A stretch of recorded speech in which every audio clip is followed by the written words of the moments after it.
السلام علیکم ورحمۃ اللہ وبرکاتہ۔ بسم اللہ الرحمن الرحیم۔ اکثر لوگوں کی شکایت ہوتی ہے ہماری نیند اچھی نہیں ہے اور رات میں کئی مرتبہ ہماری آنکھ کھل جاتی ہے اور اس وجہ سے نیند خراب ہوتی ہے۔ ہم میں سے شاید کوئی بھی ایسا نہیں جو رات میں ایک دو مرتبہ جاگتا نہ ہو، کیونکہ کبھی کسی فکر یا پریشانی کی وجہ سے اور کبھی برا خواب دیکھنے پر بھی انسان اچانک بیدار ہو جاتا ہے۔ کبھی اس چیز کا مشاہدہ کیا ہے کہ رات 3 سے 5 بجے کے دوران آپ کی عموماً آنکھ کھل جاتی ہے اور اس لمحے کے دوران آپ اچانک سے جاگ جاتے ہیں۔ یقیناً بہت سے لوگوں کے ساتھ ایسا ہوتا ہوگا۔ شاید ہم نے کبھی غور نہیں کیا کہ ایسا کیوں ہوتا ہے۔ تو آج کی اس ویڈیو میں ہم آپ کو یہی بتائیں گے کہ ایسا کیوں ہوتا ہے، کون ہے جو آپ کو اس وقت نیند سے جگاتا ہے، کون سی وہ جگہ ہے جس سے آپ رات کے اس وقت جاگ جاتے ہیں، کون اس وقت آپ کو بار بار پکار رہا ہوتا ہے، اس کی وجہ کتنی خوبصورت ہے کہ آپ بے اختیار سبحان اللہ کہہ اٹھیں گے۔ آگے بڑھنے سے پہلے آپ سے گزارش ہے کہ اس ویڈیو کو لائک کر دیں۔ خواتین و حضرات، دنیا میں ہر امیر و غریب، نیک و بد کو قدرت کے قانون کے تحت دکھوں اور غموں اور پریشانیوں میں سے کسی نہ کسی شکل میں ضرور واسطہ پڑتا ہے، اور دنیا مصیبتوں اور غموں اور پریشانیوں کا گھر ہے۔ بعض لوگ اولاد کی نافرمانی کی وجہ سے پریشان ہیں، کچھ لوگ مال و اسباب کے غم کی وجہ سے ڈوبے ہوئے ہیں، یعنی انسان کسی نہ کسی فکر یا پریشانی کی وجہ سے نیند کی کمی کا شکار ہوتا ہے، اور ان ذہنی پریشانیوں کی وجہ سے رات کو بار بار آنکھ کھلتی رہتی ہے۔ لیکن عموماً ایسا ہوتا ہے کہ رات مخصوص وقت یعنی 3 سے 5 بجے کے دوران ہم اچانک سے جاگ اٹھتے ہیں، اور گرمیوں میں یہ وقت بدل جاتا ہے۔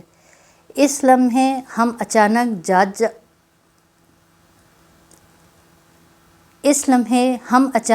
جاگ جاتے ہیں۔ یہ صورتحال بہت سے کم لوگوں کے ساتھ پیش آتی ہے۔ یقیناً بہت کم لوگوں کے ساتھ ایسا ہوتا ہوگا، لیکن شاید کبھی آپ نے اس پر غور نہیں کیا ہوگا کہ ایسا کیوں ہوتا ہے۔ اگر ایسے ہو تو اس وقت آپ کو کیا کرنا چاہیے؟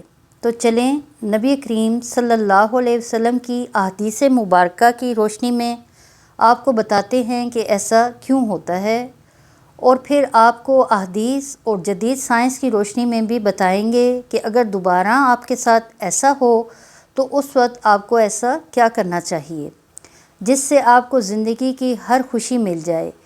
اگر آپ رات 3 سے 5 بجے کے درمیان اچانک نیند سے بیدار ہو جاتے ہیں، آپ کسی مرض میں مبتلا نہیں بلکہ خوش نصیب انسان ہیں، کیونکہ اس لمحے کے دوران آپ کا رب آپ کو یاد کرتا ہے۔ یہ رحمت کے فرشتے ہوتے ہیں جو آپ کو بار بار نیند سے اٹھاتے ہیں۔ رات کے وقت اللہ تعالیٰ اپنے بندوں کے زیادہ قریب ہوتا ہے تاکہ وہ ان کے لیے رحمت اور توبہ کے دروازے پوری طرح کھول دے۔ حضرت ابو ہریرہ رضی اللہ تعالیٰ عنہ سے مروی ہے کہ حضور اکرم صلی اللہ علیہ وسلم نے فرمایا، ہمارا بزرگ و برتر پروردگار ہر رات آسمان دنیا پر نزول فرماتا ہے۔ جب آخری تہائی حصہ باقی رہ جاتا ہے تو آواز دیتا ہے، کون ہے جو مجھ سے دعا کرے اور میں اس دعا کو قبول کروں؟ کون ہے جو مجھ سے سوال کرے میں اس کو اس کی مطلوبہ چیز عطا کروں؟ کون ہے جو مجھ سے بخشش طلب کرے اور میں اسے بخش دوں؟ کوئی توبہ کرنے والا، میں اس کی توبہ قبول کروں؟ ہے کوئی سائل جسے میں عطا کروں؟ یہاں تک کہ صبح طلوع ہو جاتی ہے۔ اسی طرح ایک اور حدیث مبارکہ ہے کہ حضرت ابو سعید خدری اور حضرت ابو ہریرہ رضی اللہ تعالیٰ عنہ سے روایت ہے، وہ بیان کرتے ہیں کہ رسول اکرم صلی اللہ علیہ وسلم نے فرمایا، اللہ تعالیٰ توقع کرتا ہے یہاں تک کہ ایک تہائی رات گزر جاتی ہے تو آسمان دنیا پر نزول فرماتا ہے اور آواز دیتا ہے کہ کوئی مغفرت کا طلبگار، میں اس کی مغفرت کروں، ہے کوئی توبہ کرنے والا، میں اس کی توبہ قبول کروں، اور ہے کوئی سائل، میں اسے عطا کروں، اور ہے کوئی دعا کرنے والا کہ میں اس کی دعا قبول کروں، حتیٰ کہ فجر طلوع ہو جاتی ہے۔ دوستو، ان احادیث کا مقصد یہ ہے کہ آپ کو اس قیمتی وقت کی اہمیت بتاتے چلیں کہ یہ وقت کتنی اہمیت کا حامل ہے۔ جب ہمارا مالک خود ہی آواز دیتا ہے، مانگ لو مجھ سے جو بھی اس وقت مجھ سے مانگتا ہے۔ اگر آپ کی آنکھ 3 سے 5 بجے کے دوران کھل جاتی ہے تو فوراً اٹھ جائیں اور اپنے رب سے اپنے لیے مانگ لیں۔ اور ان فرامین کا سائنسی فائدہ بھی آپ کو بتاتے چلیں، کیونکہ ہمارے ہاں بعض لوگ ہر چیز میں سائنسی وجوہات ڈھونڈنے کی کوشش کرتے ہیں اور ان کو سائنسی وجہ بھی بتاتے ہیں اور اللہ سے دعا کرتے ہیں کہ وہ انہیں ہدایت دے اور سیدھا راستہ دکھائے۔ سیدنا عبادہ بن صامت سے روایت ہے کہ انہوں نے نبی اکرم صلی اللہ علیہ وسلم کو فرماتے ہوئے سنا کہ آپ صلی اللہ علیہ وسلم نے فرمایا، جو شخص رات کو جاگ اٹھے اور دعا کرے، یا اللہ مجھ کو بخش دے، اس کی دعا قبول ہوگی۔ اگر وضو کرے اور نماز پڑھے تو نماز قبول ہوگی۔ یہاں نماز سے مراد نماز تہجد ہے۔ دوسری حدیث سنیے، سیدنا ابو سعید خدری سے روایت ہے کہ نبی اکرم صلی اللہ علیہ وسلم فرماتے ہوئے سنا گیا کہ جب تم میں سے کوئی شخص ایسا خواب دیکھے جسے وہ پسند کرتا ہے تو وہ اللہ کی طرف سے ہے، اسے اللہ کا شکر ادا کرنا چاہیے، اور اگر اس کے علاوہ کوئی ایسی چیز دیکھے جسے وہ ناپسند کرتا ہے تو وہ شیطان کی طرف سے ہے، اس کے شر سے پناہ مانگے، اس کا ذکر کسی سے نہ کرے تو وہ اس کو نقصان نہیں پہنچائے گا۔ اکثر دوست برے خواب بیان کر رہے ہوتے ہیں اور تعبیرات پوچھ رہے ہوتے ہیں، تو اس بات کو ملحوظ خاطر رکھیں کہ بہتر ہے کہ آپ برے خوابوں کی تعبیر نہ پوچھیں، اور جب بھی رات کو آنکھ کھلے تو نبی کریم صلی اللہ علیہ وسلم کے ان فرامین پر ضرور عمل کریں اور اپنے رب سے اپنے لیے دعا مانگیں، جو بھی مانگنا ہے مانگ لیں، دل کا سکون، رزق، شادی کی دعا، جائز حاجات، اولاد کی دعا۔ اگر آپ کا بستر سے اٹھنے کو دل نہیں کرتا تو پہلی حدیث مبارکہ پر عمل کر کے 2 سے 5 منٹ کے لیے دعا کریں کہ اللہ مجھ پر اپنی رحمت فرما اور اس مقدس لمحے سے فائدہ اٹھائیے۔ اور اس وقت میں آپ کو بار بار پکارا جاتا ہے کہ اے انسان، آپ کو جس مقصد کے لیے پیدا کیا گیا ہے اسے پہچانو اور اسے پورا کرو۔ ناظرین، قرآن مجید کی صورت میں اللہ تعالیٰ نے اپنے مومن بندوں کو ان کی یہ صفت بیان فرمائی ہے کہ وہ رات کے وقت تھوڑا عرصہ سویا کرتے تھے اور رات کے آخر میں مغفرت مانگا کرتے تھے۔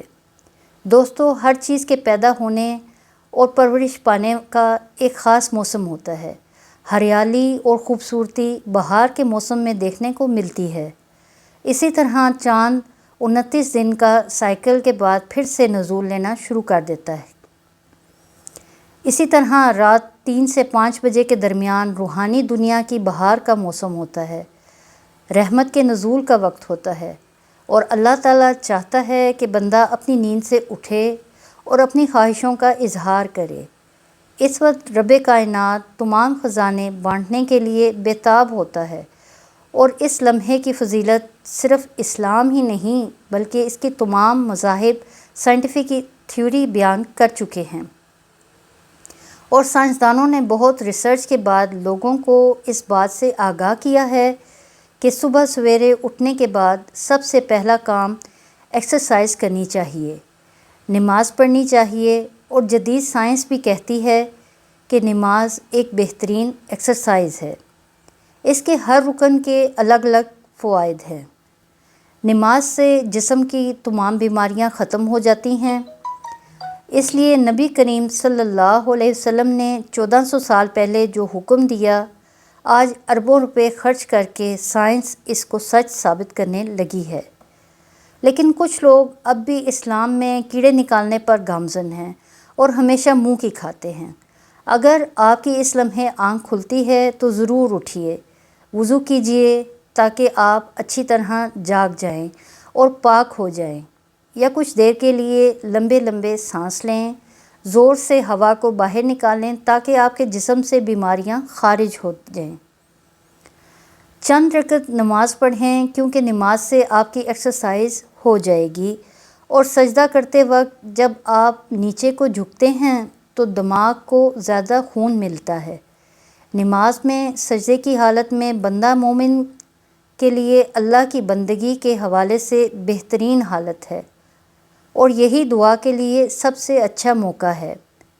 اور ایسا کیوں نہ ہو، کسی مومن کے لیے اپنے رب کے سامنے عاجزی اور پستی کو اختیار کرتے ہوئے اپنی پیشانی کو جھکانا اور اس کے قدموں میں رکھ دینا بہت محبوب ہوتا ہے۔ اس کے نتیجے میں اللہ تعالیٰ اپنے بندے کو بہترین سے بہترین نوازتا ہے اور اپنے قرب کا شرف بخشتا ہے۔ رات کو 3 سے 5 کے درمیان آنکھ کھلنے کے پیچھے کیا اشارہ ملتا ہے، اور یہ اچھا شگون ہے یا نہیں؟ رات کو 3 سے 5 کے درمیان کا وقت تہجد کا وقت ہوتا ہے۔ اس وقت انسان کی آنکھ کیوں کھلتی ہے؟ تہجد کے بارے میں حق تعالیٰ کا ارشاد ہے، اور رات کے کچھ حصے میں تہجد پڑھ لیا کرو، جو آپ کے حق میں زیادہ چیز ہے۔ کیا عجیب ہے کہ آپ کا رب آپ کو مقام محمود میں جگہ دے۔ مقام محمود مقام شفاعت کبریٰ ہے، جس پر قیامت کے دن فائز ہو کر آپ اپنی امت کی بخشش کرائیں گے۔ مذکورہ ارشاد کی روشنی میں مسلمانوں کو چاہیے کہ رات کو جس وقت آنکھ کھل جائے، وضو کر کے 2 رکعت یا 4 رکعت یا 6 رکعت یا 8 رکعت، جس قدر طاقت اور فرصت ہو، دل کی رغبت ہو، پڑھ لیا کریں۔ تہجد کا ثواب مل جائے گا۔ یاد رہے کہ تہجد کے لیے کوئی خاص صورتیں نہیں ہیں، جس جگہ سے یاد ہو اور دل چاہے پڑھ لیا کریں۔ جزاک اللہ خیر۔